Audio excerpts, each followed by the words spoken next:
Hey everyone, I've got Winston here with me, and we have a special announcement for you. This week we're going to do a special battle cry. I'm not here to do it live, so what we've done is stitch together a bunch of recent media appearances. I do a lot of different media stuff, everything from Flashpoint to Just the News, radio appearances, podcasts, Newsmax. This helps us get the word out about Convention of States, even though the subject matter's not always about Convention of States. So this week, I hope you'll stick with me. Check out this montage of clips from recent interviews. If you want to watch the full interviews, go to the conventionofstates.com YouTube channel.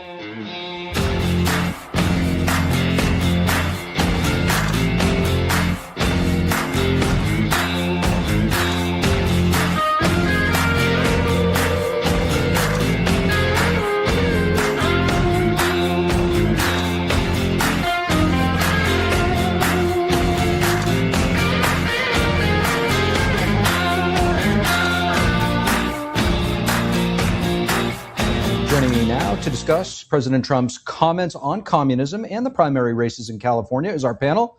Reese Colbert is a host on Sirius XM, and Mark Meckler, president and co-founder of Convention of States. It's great to have you both with us. So, guys, President Trump delivering a stark warning about the dangers of communism and how it can really deceive voters. Let's have a listen to what he said. Well, you see it happening with New York. You see it happening with Los Angeles and parts of California. And it's so easy, you know, I'd be the greatest in the world. Nobody would be as good as me. I'd give away everything. I could be the greatest. I would sell them. You're going to get free rent. You're going to get free houses. You're going to get free food. You're going to get free everything. But eventually that ends.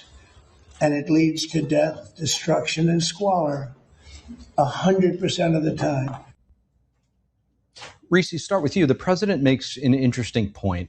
Many of these ultra progressive leaders get elected with sort of utopian promises of free stuff, yet many cities continue to struggle with crime and lack of resources, high gas prices. Do you think there's a merit to his warning?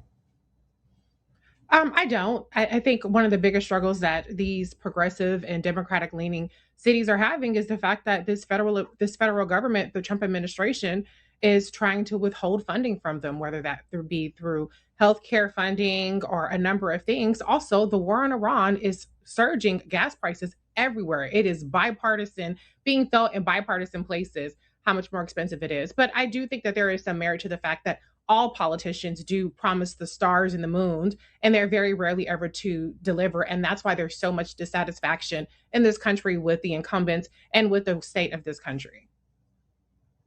I mean, Mark, gas prices in California pre-war were upwards of $6 a gallon.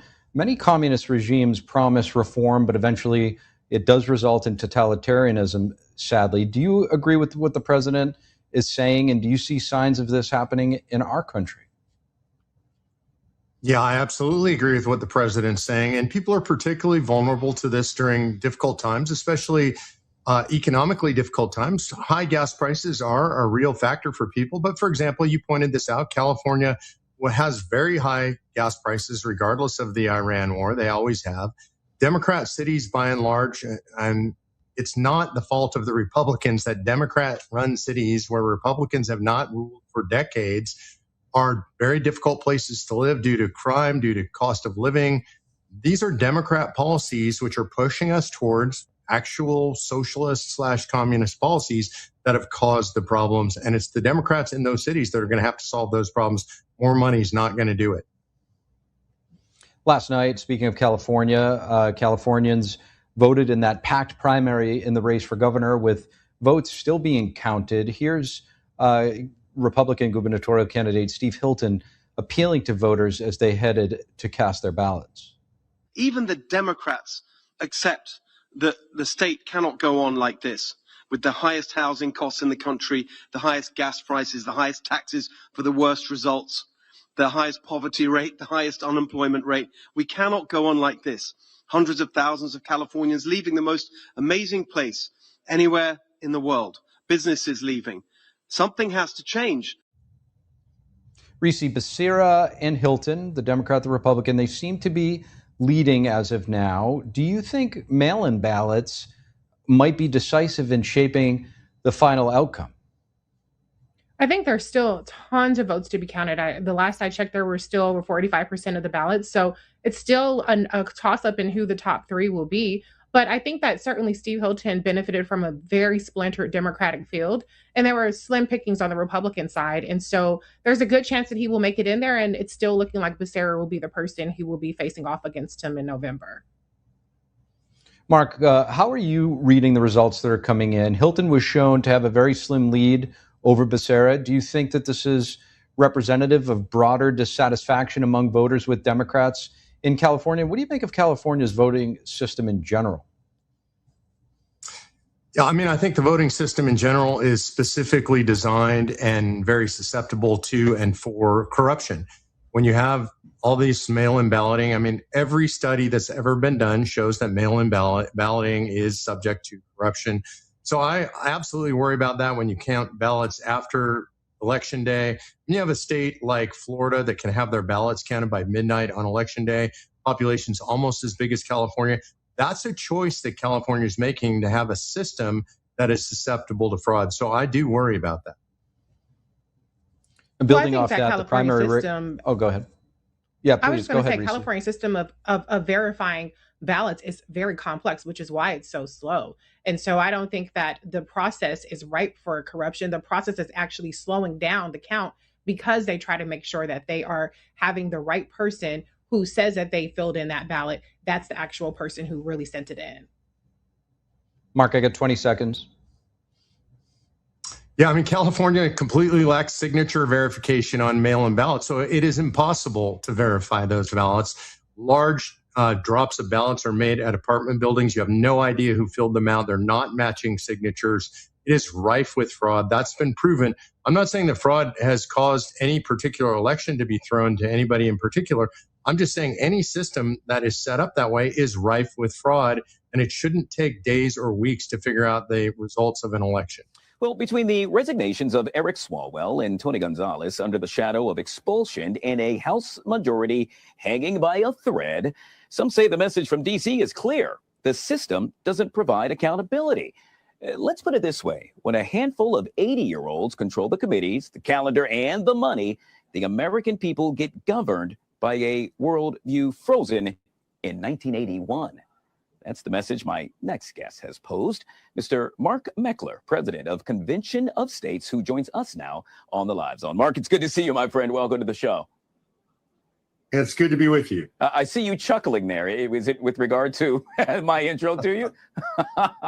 Yeah, well, I think you nailed it. But I think it's broader than just 80-year-olds. I mean, a lot of times I hear people say, well, there's a couple of bad apples in the barrel. It's not bad apples in the barrel. It's the entire barrel is rotten. The system is broken.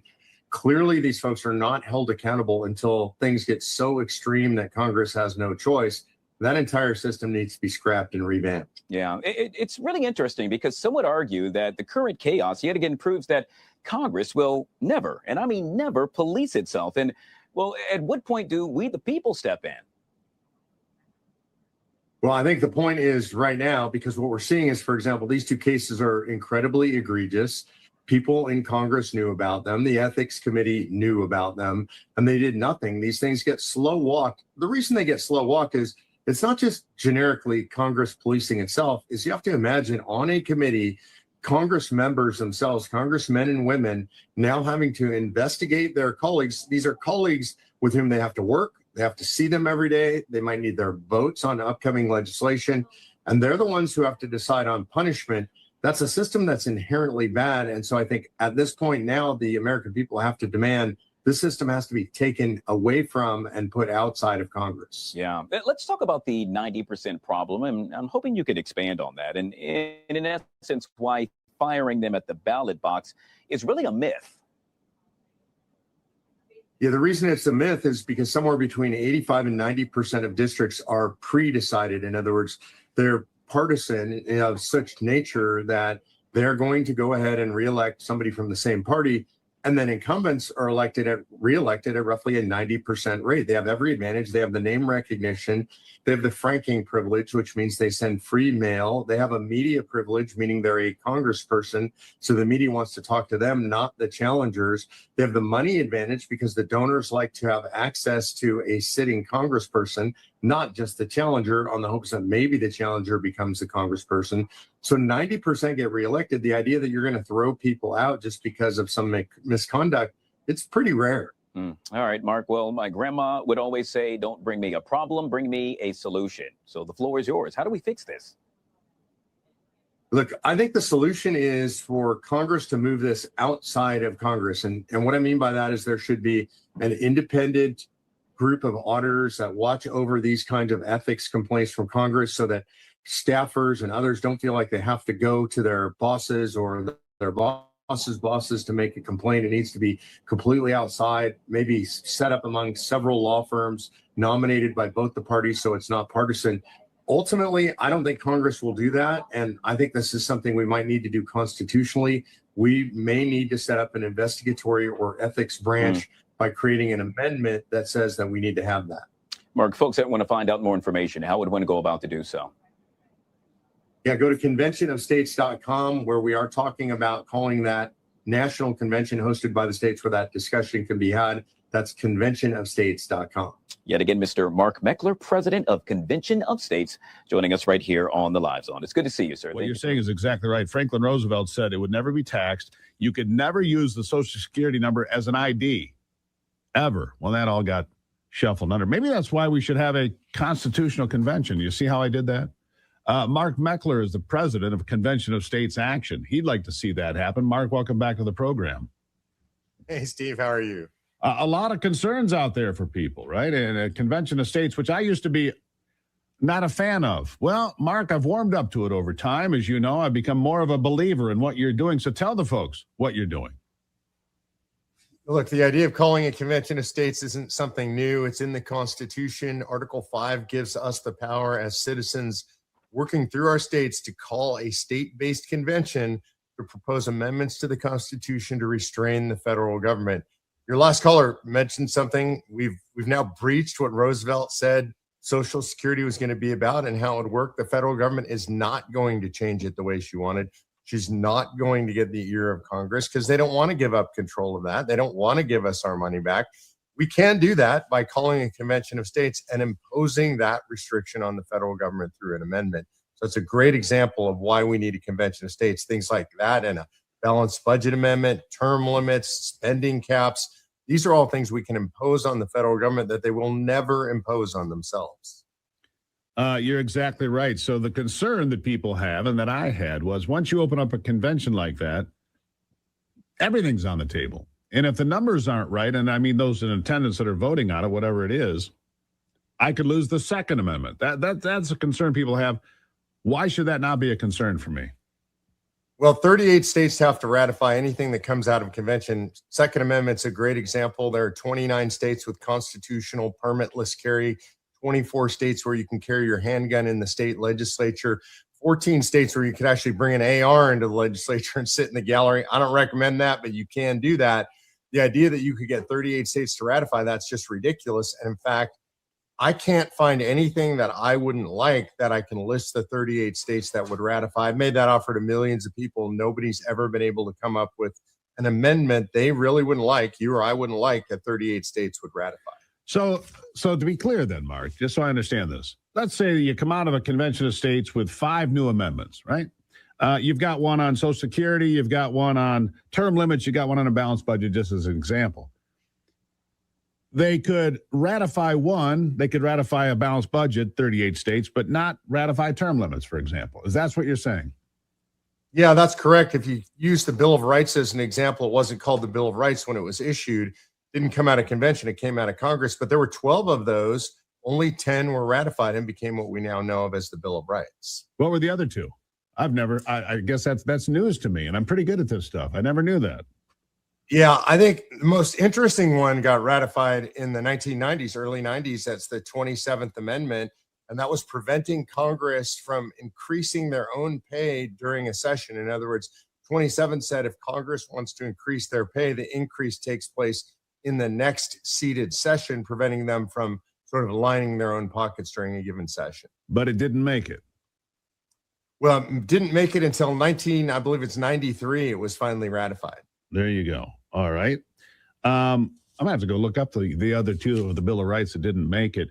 How close are you now? How many states do you have that say, yes, let's do this?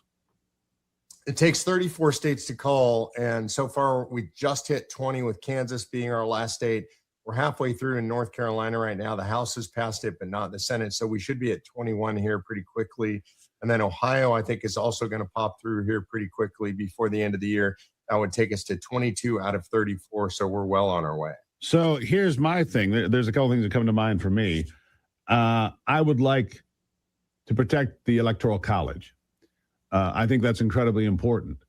I think that these folks that are trying to do this, what do they call this deal where they've got the states and they do the popular vote coalition or whatever. National popular vote, yeah. Yeah, that thing. That should not be legal, right? It should not be. Because me sitting in Michigan with California cheating in their elections, which they do, let's not lie about it. California cheats in some other places, and they count people in the census, and that's something else that should be in there. Only American citizens to be counted in the census. There's so many good ideas that could be put out there that I think many states would agree with, right? Yeah, look, I think you're nailing a lot of the important and what I would describe as the easy ones. And that's important. You've got to be able to get something ratified, and that takes 38 states. So, for example, the idea that only legal citizens should be counted in the census is immensely popular. That's a 75 to 80% issue. You should have that as an amendment. We should take the SAVE Act and turn that into an amendment. Congress isn't going to pass it. I don't believe the Senate's going to pass that. And so we should just ensconce that in the Constitution. Everybody believes you should have to show an ID to vote, and only citizens should be allowed to vote. Agreed. And if you vote as a non-citizen or are some reason prevented or prohibited, you should pay a hefty price for that. I think most people agree with that. All right, with 22 states, Mark, what's your timeline? I only got about a minute here. So what's your timeline to get to 34? Yeah, I think there's two paths. One is, I think, the natural timeline, 6 to 7 years. Trump has already come out in support. If the administration starts more actively supporting, I think we could get it done before Trump ends his presidency. Wow, that would be remarkable. Mark Meckler, like I said, I didn't used to be supportive, but I have become warm to the idea. Mark, thank you for being here. Thanks, Steve. Appreciate you. See, I'm a convert. I'm a convert because I look at what's going on and I think, look, man, we got to do something different around here. All right, somewhere along the way, America stopped debating ideas and started punishing people for having them. If you question the narrative, you're dangerous. If you speak biblical conviction publicly, well, you're extreme. If you refuse to bow to cultural pressure, you become a target. And maybe the most shocking part isn't that it's happening in politics. It's that many people have already learned to accept it and expect it. Tonight, we're talking to two people who know what I'm talking about all too well. Both saw things they could no longer ignore. Joining us once again is Mark Meckler, co-founder of Convention of States. Mark, great to have you with us tonight. Thanks for being here. It's really good to be back with you. Thank you. Let's talk about the Supreme Court decision today. Justices for the majority is a 6-3, ruled that Louisiana's newly redrawn congressional map, which created a second majority black district, constituted an illegal race gerrymander. Now, Justice Alito wrote this, quote, compliance with Section 2 thus could not justify the state's use of race-based redistricting here. What does that ruling mean? And what does it mean for the midterms? I mean, I want to talk about what it means philosophically first, which I think is incredibly important. This returns to the constitutional principle that we are a race-blind society. We don't care what color people are. We don't judge people by race. We don't group people by race. We should never have done that in the first place. That's what they were doing. And this decision now says you can't do that. So in states that have used race as a qualification for gerrymandering districts, which are a lot of states have done this, they've been forced to do it by the courts in their states, those districts go away. Those districts are now unconstitutional, and they can redistrict without regard to race, which means a lot more Republican seats in red states. What does that mean? Do you know how many we're talking about nationwide or in states? Probably blue states, I would guess. Yeah, I mean, it's really the red states, because the red states are the ones that have been forced by the courts to gerrymander into these racially gerrymandered districts. They've been forced to do this, and so they will undo that. And I think the number that I've seen that's probably closest to reality is 16 seats. The biggest question is when. It's very difficult to do this now that the primaries have already taken place. in a lot of places. So it may take until 2028 to take full effect, but it's about 16 seats that will be affected. Wow. All right, let me ask you about this. You and the Convention of States, and you personally, have been listed by the Southern Poverty Law Center as anti-government and far right. Your reaction to their indictment for wire fraud, conspiracy, and money laundering? Look, and the problem for the leftists in this country who pass around these race-baiting theories is there's more demand for racism in the media on the left than there is supply of actual racism. And so they need to pay for racism. And what we now see is they've been paying for people who are genuinely racist to go out and foment racial hatred in the country so that they could use that for fundraising. It's incredible that this has been exposed. They're going to bleed donors, obviously. Ultimately, they're going to be prosecuted for this. And I hope people pay the price and go to jail. And hopefully the SPLC no longer exists when this is done. I remember Joe Biden saying that's the reason he ran for president in the first place, because of a racial incident that didn't happen.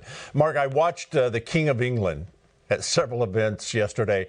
I sarcastically wondered, where are the No King protesters? Where are they at? Why are we not? I mean, we literally have a king here, you know, and nobody's protesting. What really struck me, though, was the Democrats in Congress and some Republicans and, of course, the media. It's like they had a teenage crush on the king. Why is that? What's happened? Look, I would say the reason that they actually like the king is twofold. And first of all, he's a celebrity, and the left is absolutely obsessed with celebrity. Our whole society is, but the left is much sicker with this celebrity worshiping disease. So I think that's part of it. And I think the second reason is he is a dyed-in-the-wool leftist. All of his policies are leftist. He's one of the leaders on the quote-unquote man-made climate change fight, the global doom fight. And so they love the guy because he carries their politics all over the world. Let me ask you this. I want to get into what you do here. The founders feared concentrated power. So do modern Americans still value self-governance? Have we switched? I think Americans still do, not quite as much as we used to. And I think a lot of Americans don't understand what we've lost. We're under so much threat and so much pressure from the federal government, so many regulations. There's no chance that the founders of this country or the framers of the Constitution would have tolerated it. In fact, they'd have had a revolution long ago if those guys were alive today. So I think we've just lost some of our history. I think that's intentional from the left. And I think the more we move back to self-governance, the better off this country will be. So let me piggyback on that. Why do you think the founders, or why do you believe the founders gave states the power to restrain federal authority?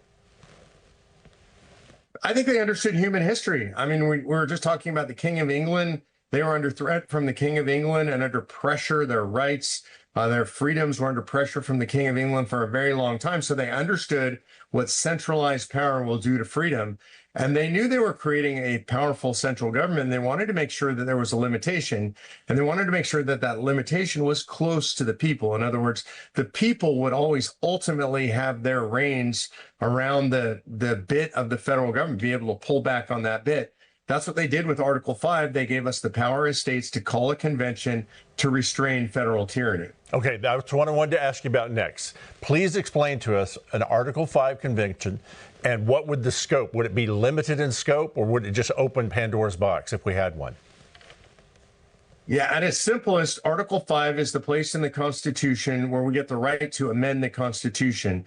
The first method is Congress does it. We've done that 27 times. The second method is a convention of the states. It takes 2/3 to call that convention. The states have to agree in advance on literally everything that they want to discuss in that convention, or it can't be discussed. So, for example, in our application for a convention, the Convention of States Project, it's term limits, it's fiscal restraints like a balanced budget and tax caps, and it's power limitations like saying you can't have a Department of Education or Energy or Health and Human Services. It has to be very specific, and the convention must stay within those boundaries. Okay, well, maybe that's why we've never had one. That's what I was going to ask you. In the history of our Constitution, we've never had an Article 5 constitutional convention. I think it takes, 34 states? We've never gotten 34 states that's required.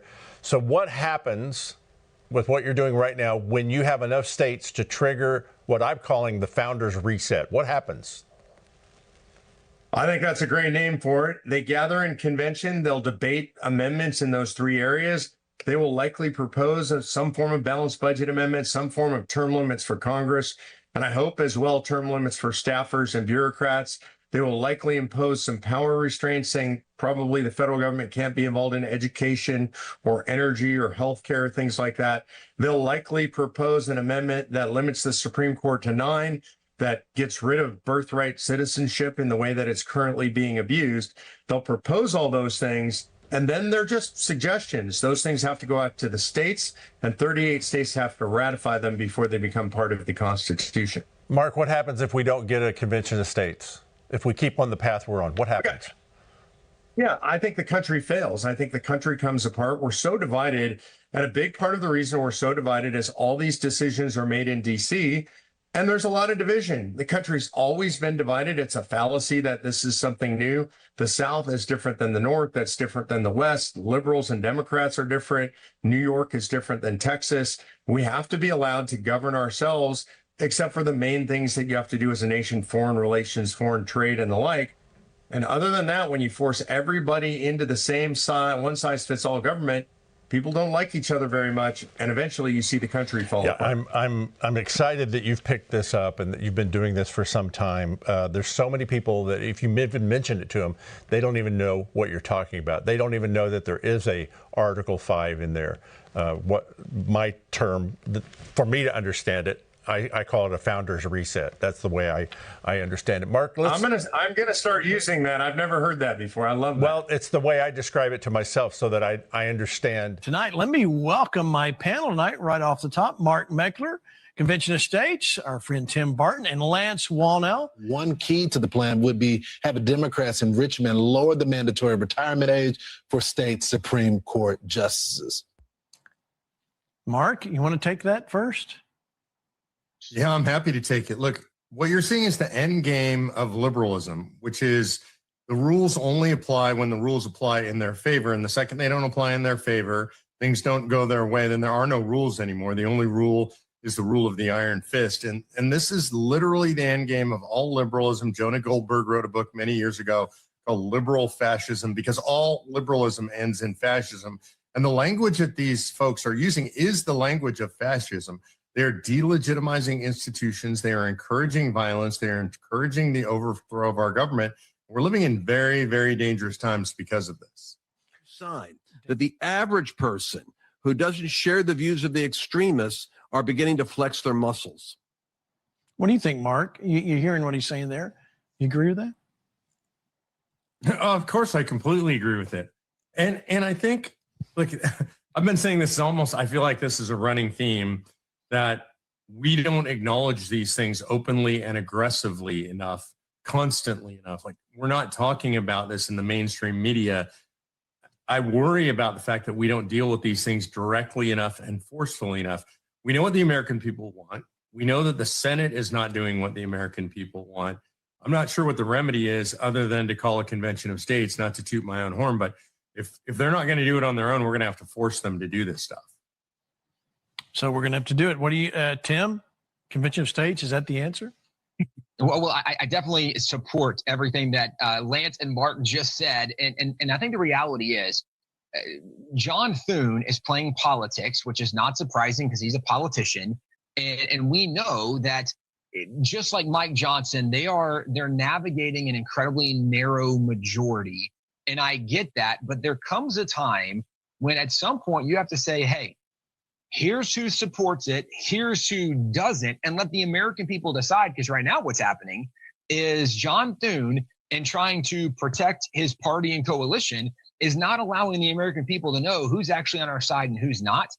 And this is why there are some senators that will try to do a roll call vote, get everybody on record for what's going on so that we can at least know who supports what. I do think probably the SAVE Act is going to get done. I do think it's going to happen closer to the election. I think in the midst of them playing games, I think this is probably a game they've thought through of how they're going to play this game. I think it's super dumb. They shouldn't play the game. But to Mark's point, the founding fathers were perceptive enough to go, there might come a time when we have some political officials who disregard the voice of the people. And just like they believed in checks and balances is why we have the separation of powers and 3 branches of government. They said, we need some checks and balances in our elected officials.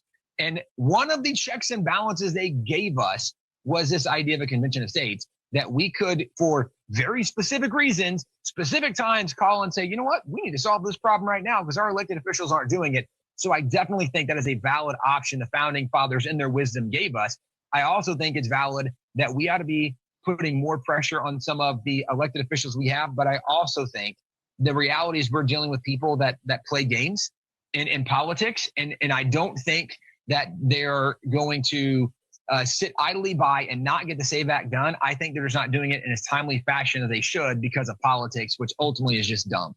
All right. So, Mark, the Convention of States, explain how people can get involved to understand that and understand more of what that is. I think Tim is a little more optimistic than I am about them passing the SAVE Act, but we actually can impose the SAVE Act on the federal government through a constitutional amendment.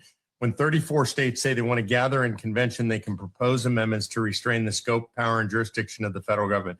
That includes term limits, which sounds very appealing right now for a guy like John Thune.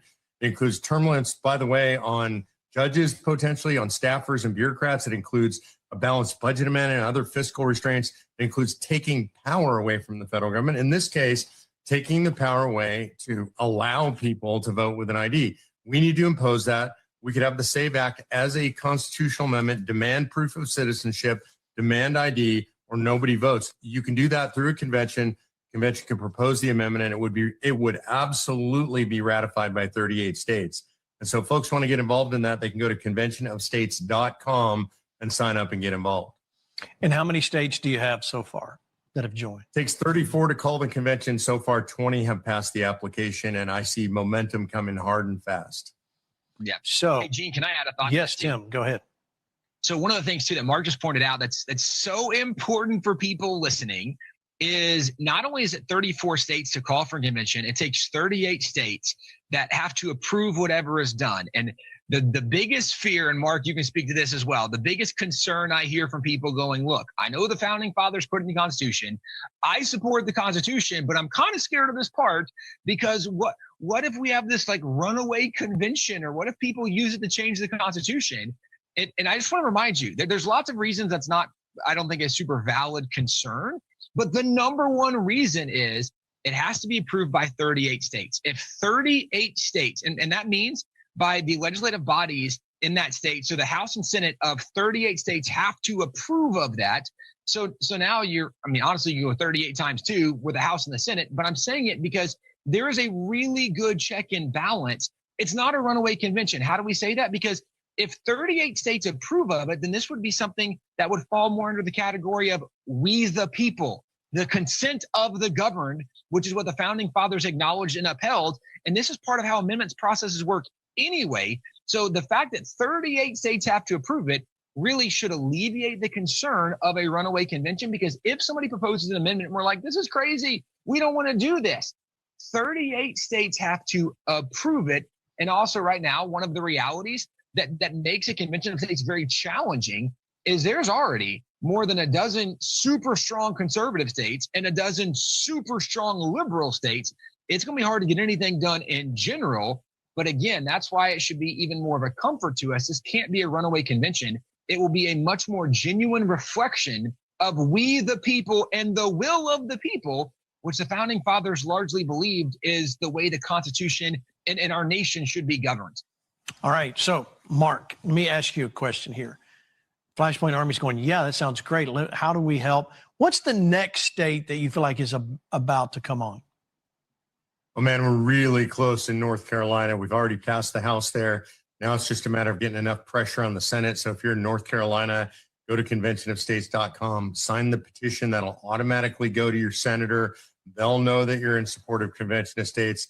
After that, the next state is Ohio. And then I would say early up after that would be Wyoming, Montana, Idaho, and Iowa, kind of in that order roughly. And so, but the next two really, North Carolina and Ohio. And Gina, I also want to say, because I know you've got these chapters going on out there, which is an idea I absolutely love. Folks who are involved in Flashpoint should go get involved in COS as well. And it's not just for the Convention of States. It's because we do get out the vote. Our folks out there go work for candidates. They are out there pushing pro-life issues in the legislatures, pro-Second Amendment issues, property tax reform, election reform. If you want to be directly and actively engaged in politics, meet a bunch of great people, join your local Flashpoint chapter, and then encourage that chapter to go get integrated with Convention of States. All right, there you go. FPArmychapters.com. Thank you for that setup, Mark. And we are going to work with that. So, especially North Carolina, let's do this. Come on, guys, we can do this. North Carolina, I love North Carolina. I used to live there 10 years of my life there. A beautiful state. We can do this.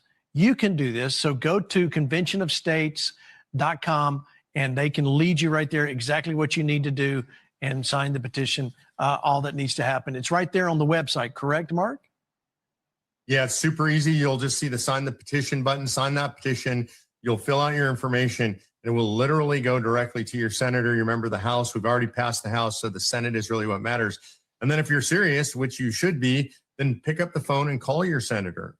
Yeah. Literally look on the website for the legislature, call your senator, email your senator, let them know how important this is to you. I mean, we are very close to making this happen. It's just a matter of leadership calling it up for a vote. So we can do this. We can pressure.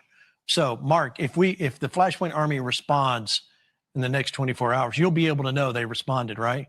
You can track that? Oh, yeah, absolutely. In fact, as soon as we're off air, I'll be texting my North Carolina state director and telling him to get ready for the onslaught, because I know what happens when the Flashpoint Army is called into action. That's right. So if you live in North Carolina, go do that. Ohio, come on, you can go do that.